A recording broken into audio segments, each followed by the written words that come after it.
because they've always perceived Harry and Meghan as a liability.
Hey guys, I hope you're all doing well and that you had a great week.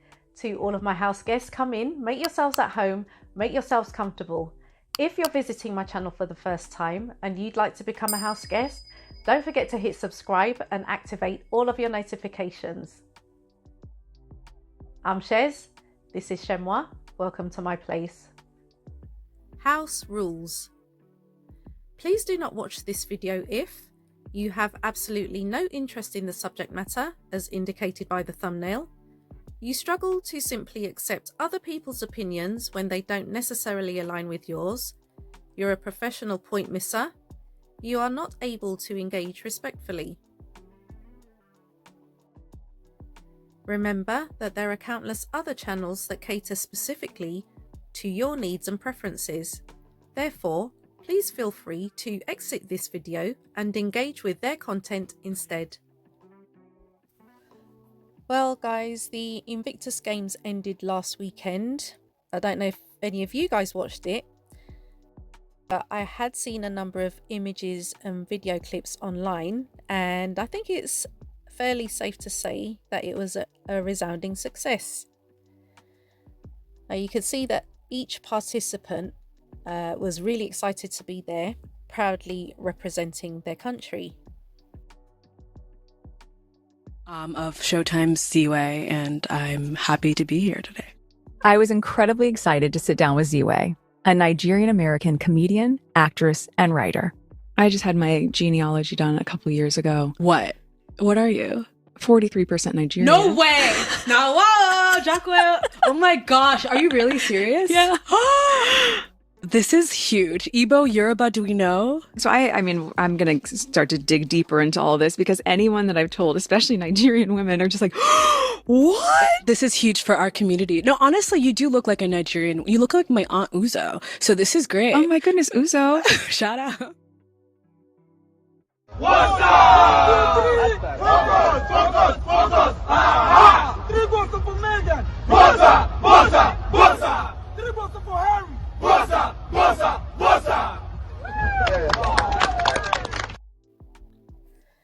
I want you to stick with me while I take you back to February 2021, when Queen Elizabeth II issued the following statement. The Duke and Duchess of Sussex have confirmed to Her Majesty the Queen that they will not be returning as working members of the royal family. Following conversations with the Duke, the Queen has written confirming that in stepping away from the work of the royal family, it is not possible to continue with the responsibilities and duties that come with a life of public service. The honorary military appointments and royal patronages held by the Duke and Duchess will therefore be returned to Her Majesty before being redistributed among the working members of the royal family. While all are saddened by their decision, the Duke and Duchess remain much loved members of the family. And here's the response from Harry and Meghan.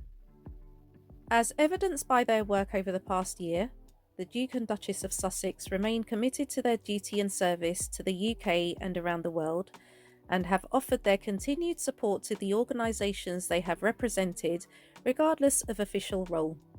We can all live a life of service. Service is universal. There then followed a backlash against the couple because their statement was perceived to be highly disrespectful to the Queen. My question was, why do the royal family think that they have a monopoly on service? Everyone has the ability to serve, whether you serve your family as a parent or a spouse, or serve as a volunteer within a non-profit organisation. You even serve in your job as a diligent employee. Let's jump ahead a few months in the same year to July, when Harry and his brother unveiled a statue of their mum in Kensington Palace in the gardens to commemorate what would have been her 60th birthday. This article is taken from theexpress.co.uk on Saturday, 3rd of July 2021. Prince Harry's Service is Universal claim cast in new light after poignant Diana poem. Prince Harry's claim that service is universal has been cast in a new light after a poignant poem was engraved on the Princess Diana statue unveiled on Thursday, according to an expert. Meghan Markle and Harry sparked controversy with their comments released in response to Buckingham Palace's official statement about them stepping away from duties earlier this year. The statement, which came nearly a year after the Duke and Duchess of Sussex stepped down, marked the point of the 12-month review and showed the couple had no intention of returning to royal life. The statement from the palace read, "Following conversations with the Duke, the Queen has written confirming that in stepping away from the work of the royal family, it is not possible to continue with responsibilities and duties that come with a life of public service." Harry and Meghan bit back with a statement of their own, insisting, "We can all live a life of service. Service is universal." At the time, their words were somewhat divisive, with some arguing that they could continue supporting their charities in a personal capacity, while others pointed out that they now have to support themselves and will be doing more commercial work, rather than dedicating their whole lives to charitable endeavours. However, what it certainly showed is that the Sussexes believe their role is still to do good, but to do so outside the royal framework. This sentiment was reflected in a poem associated with Diana this week. Prince William and Harry unveiled the statue of Princess Diana in the sunken gardens of Kensington Palace on what would have been Diana's 60th birthday, July 1st. Beneath the statue of Diana with 3 children is a paving stone engraved with an extract from the poem The Measure of a Man, with the gender switched. It reads, "These are the units to measure the worth of this woman as a woman regardless of birth. Not what was her station, but had she a heart? How did she play her God-given part?" The poem was previously featured in the programme for the 2007 memorial service for Princess Diana, 10 years after she passed away at age 36 following a car crash in Paris. Pod Save the Queen is hosted by Anne Gripper and features Daily Mirror royal editor Russell Myers. Mr. Myers argued that the poem is about finding what you can give, regardless of your actual role and standing. He compared this to Harry's "Service is universal" comment, arguing that mother and son see service in a similar way and that both felt like, even though they do not fit in with the royal family, it is their duty to use their platform for good. There's a few things I observed within this article which I found really interesting, and the first one was when in the statement from the palace, where I'd read the full statement earlier, and if you recall, the Queen said she was taking away the military patronages from Harry and Meghan because obviously they were stepping down. Harry has found a way to still maintain his links with the military through the Invictus games. And this saying, there's always more than one way to skin a cat, that comes to mind when I read this article. Because whatever they try to take away from this couple, they still manage to find a way to do what they want to do. And that's why I say, what did you not understand when they said service is universal? The other thing that I observed is when the article talks about some people were saying that in order to support themselves, they were going to do a lot more commercial work rather than dedicate their lives to charitable endeavours. Well, I mean, I've talked about this in previous videos. What do you want this couple to do? They're not a drain on UK taxpayer. They're not a drain on them because they don't live in this country. Unlike the rest of the royal family, they are not being supported by people like me and other people that live here in the UK. So obviously they're going to do work,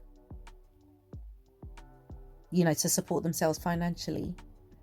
But there is a significant portion of what they do which is to do with charitable endeavours.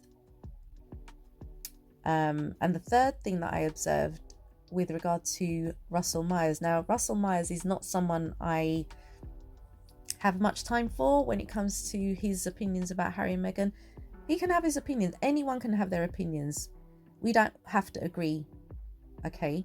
But I do agree with what he said here when he said that Diana and Harry are the same when it comes to service, because they have used their platform away from the royal family to continue to do charitable work. And if you recall, those of you who were around at the time that Diana was around, she became more popular after she had left the royal family and she pursued her charitable endeavours. She became more popular. And I think we're starting to see that with Harry and Meghan. Since they've stepped away, they've become more popular, even though there are opinion pieces that say the opposite. But just through the Invictus games, I've seen how people have gravitated towards them and they're excited to be around them. But I just found those three things I kind of found really interesting within this article. The royal family showing disdain for Harry and Meghan, stepping away and actually keeping their word by continuing to serve outside of the confines of the royal family, has made no difference to the couple forging their own path. They don't listen to noise. Unfortunately, Harry's brother appears to be struggling in his attempts to keep up, as per this tweet. Do they call them tweets anymore? Because I believe it's now X, not Twitter. Anyway, this tweet, which I came across a few days ago. So the actual tweet appears to contain excerpts from more than one source. I'm not sure of the actual sources because I can't see them referenced here, but I'll just read them as I see them. And this first one says, Prince William tells FDNY heroes to talk about mental health, taking line from Brother Harry's campaign. And this was published on the 19th of September. Prince William paid a visit to the FDNY's 10 House station across from the World Trade Center site and 9/11 Memorial on Tuesday. FDNY Lieutenant Drew Kane said in an exclusive interview with Daily Express US, "Of course, we asked him where Kate was. We wanted to know why Kate wasn't here." Kane laughed and said he didn't answer that. Many questioned at first as to whether it was actually Prince Harry. "Oh no, Harry isn't here. It's so sad." Many tourists questioned where Harry was. This article, which forms the last part of the tweet, is from cityandstateny.com, and it refers to someone called Adams. I'm not sure of the backstory, but it says representatives for Adams did not immediately respond to a request for comment about why Adams' appearance with Prince William was so quickly scheduled and then cancelled. Maybe it's no great loss. If we had to pick one royal to watch Adams pal around with, it would be Prince Harry. This couple said what they said. Service is universal. They proved this time and time again, most recently with Invictus 2023. Unfortunately, service is universal is a concept that the British establishment seem to fail to comprehend because they've always perceived Harry and Meghan as a liability rather than an asset that would benefit them as an institution and make them more relatable to the current generation and subsequent generations. And despite continued speculation by certain sections of the media that Harry and Meghan are headed for the divorce courts,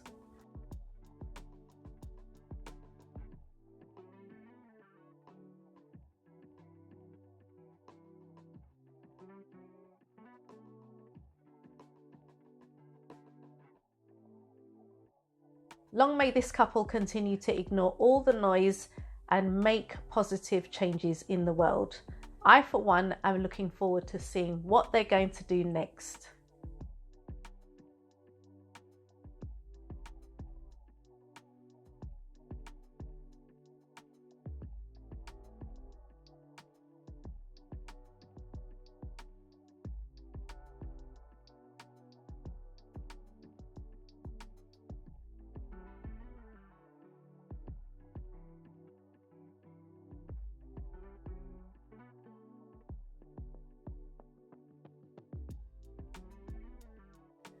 If your thoughts were provoked in any way, don't forget to give this video a thumbs up. And if you haven't yet become a house guest, don't forget to hit subscribe and activate all of your notifications. I want to take this opportunity to thank you guys so much for watching. Enjoy the rest of your day, and you shall catch me in the next video.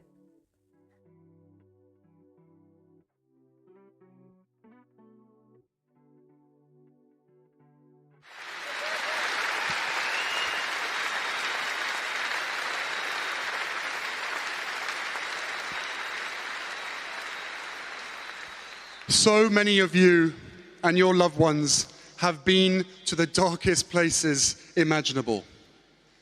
But your mission to heal and grow has been a shining example to us all. You've shown us the power in not defining people by assumption or their backstory or past pain, but rather instead on their ability, how they show up, and who they are in the present. After this week, know that you are all leading the way for defining human potential and human decency.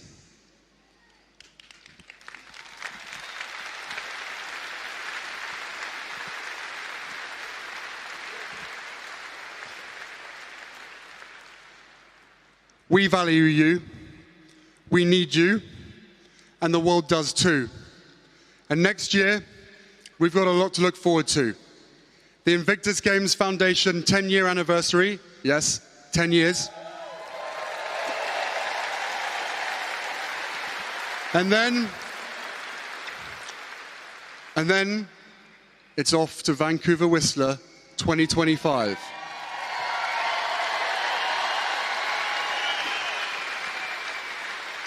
Germany, thank you so much for the reception and the respect that you have given every single competitor and their family and friends. You have raised the bar here. How much higher can we go in Canada? I'll see you there. Thank you.